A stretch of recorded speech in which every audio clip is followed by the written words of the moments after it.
Histórias da Bíblia, volume 1, parte 3. Caim e Abel.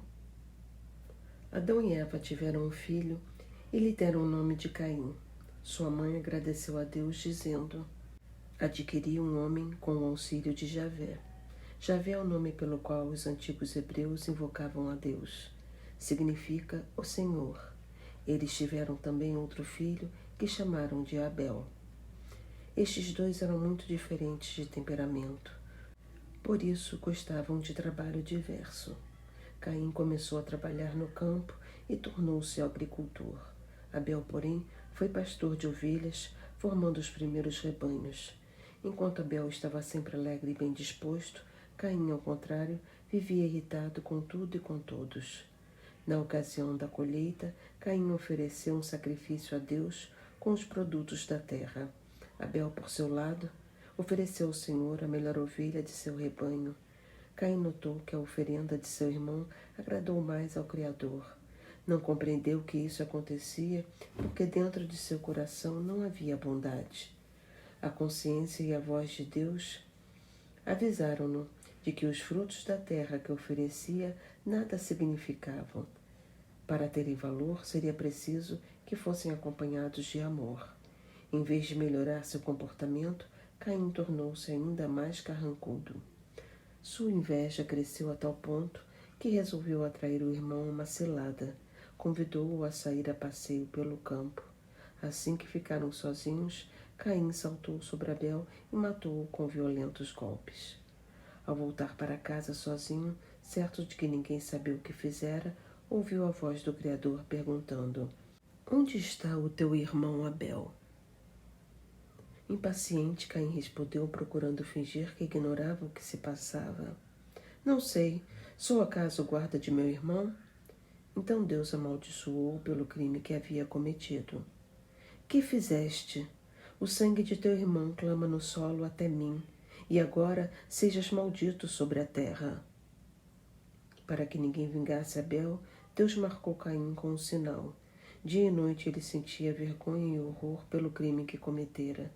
Não podendo viver em paz junto de seus pais, mudou-se para bem longe dali. Desde então, Caim andou como um fugitivo, cheio de remorsos. Os outros filhos de Adão e Eva. Adão e Eva, sem Caim e morto Abel, ainda viveram muitíssimos anos, e ao longo de suas vidas tiveram filhos e filhas.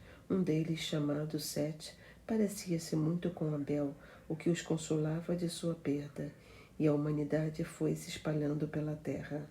Caim casou-se na região de Nod, onde foi habitar. Teve muitos descendentes. Alguns foram agricultores como ele, outros pastores. Um deles, Tubal-Caim, dedicou-se a fabricar instrumentos metálicos. Outro, Jubal, tocava uma cítara primitiva e compunha belas canções. Caim construiu uma cidade a que pôs o nome de seu filho mais velho, chamado Enoque, descendendo daí um povo muito numeroso. Entretanto, houve um entre eles chamado Lameque, que, como Caim, um dia também matou um jovem, o qual, numa briga, o arranhara. Muitos foram os descendentes dos demais filhos de Adão e Eva, e quase todos tiveram vida muito longa. Porém, quem mais viveu foi Matusalém, que atingiu a idade de 969 anos. Era da linha de filiação de Sete. Lameque, filho de Matusalém, foi pai de Noé, que um dia seria o consolo de todos. A construção da arca. Depois de Adão e Eva, os costumes da maioria de seus descendentes foram piorando cada vez mais. Então o Criador decidiu puni-los. Somente seria poupado Noé e sua família graças à vida exemplar que levavam. Tinham ele 3 filhos, Sem, Cam e Jafé, que nessa época já eram casados. Deus comunicou sua intenção a Noé, ordenando-lhe que construísse um grande barco no qual deveria abrigar sua família e um casal de cada espécie animal. Noé obedeceu às instruções recebidas e, juntamente com os seus, pôs-se a construir, com madeira de cipestre escolhido, o grande barco. Seu casco tinha 150 metros de comprimento, por 25 metros de largura e 15 de altura. Possuía porta muito ampla, um respiradouro em redor e estava dividido em 3 andares. À medida que era construído, seu casco e todas as juntas iam sendo cuidadosamente calafetados para resistirem às águas. Passados alguns meses, o imenso barco já se destacava no alto do penhasco sobre o qual se amparava. Os habitantes da região divertiam-se ao verem uma família inteira a construir um barco no seco, longe das águas do mar e de qualquer rio, e zombavam deles. Noé, porém, não fazia caso. Era temente a Deus e tinha certeza de que a palavra do Criador haveria de se cumprir e a humanidade seria punida pelos abusos cometidos. Trabalhava quase sem cessar. À medida que a obra se aproximava do fim, procurava descobrir o sinal de aviso de que o dilúvio anunciado ia começar, a fim de cumprir todas as instruções dadas por Deus. O dilúvio. Mal a arca fica pronta, Noé compreende que o grande dia está chegando. Dos mais diversos lugares começam a surgir casais de animais de todas as espécies existentes. Eles se dirigem docilmente para a arca, como tocados por uma força misteriosa e irresistível que os faz procurarem refúgio contra um perigo ainda desconhecido. Todos entram pela grande porta do barco e se acomodam no seu interior. Do norte como do sul, dos lados do sol nascente e do poente, das montanhas e das planícies, cada vez mais se avoluma o fantástico cortejo de animais. Aves exóticas, bichos domésticos e selvagens agora se reúnem em paz pelos diversos andares da arca sem brigarem. Noé dá ordens para que seja completada a reserva de mantimentos para todos os animais que havia semanas já vinha sendo conduzida para os depósitos. Breve o céu vai se tornando cada vez mais escuro. Passados 7 dias, tudo enegrece de um lado a outro do horizonte. Começam as chuvas.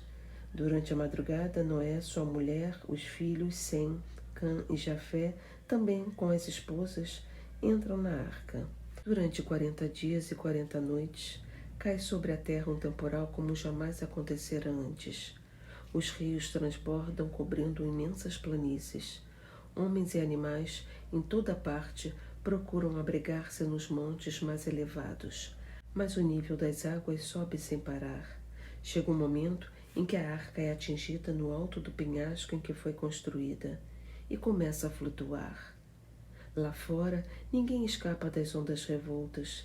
Canoas e jangadas são engolidas pelo mar que se formou. Imensos vagalhões atingem os poucos que conseguiram subir até o cume das mais altas montanhas. A massa de água cobre tudo, ultrapassando de 7 metros os mais elevados montes. Decorridos 40 dias e 40 noites de dilúvio, o céu começa a clarear. As águas baixam continuamente, até que no 7º mês a arca toca com o casco no cume das montanhas do Ararat. As águas continuam a diminuir e começam a aparecer os cumes das montanhas. Vão depois surgindo também as terras mais altas dos planaltos. Mas Noé ainda não pôde desembarcar, pois os vales continuam cobertos pelas águas. O vento forte e um sol ardente aos poucos fazem subir aos céus grandes nuvens de vapor. Uma densa cerração encobre a paisagem. Muitos dias e noites ainda aguardam os únicos entes que se salvaram da terrível catástrofe. Noé confia no Criador e na promessa recebida, segundo a qual ele e sua mulher, seus filhos e noras seriam salvos. Espera confiante o dia em que poderá novamente pisar a terra firme e começar tudo de novo com fé na proteção do Criador.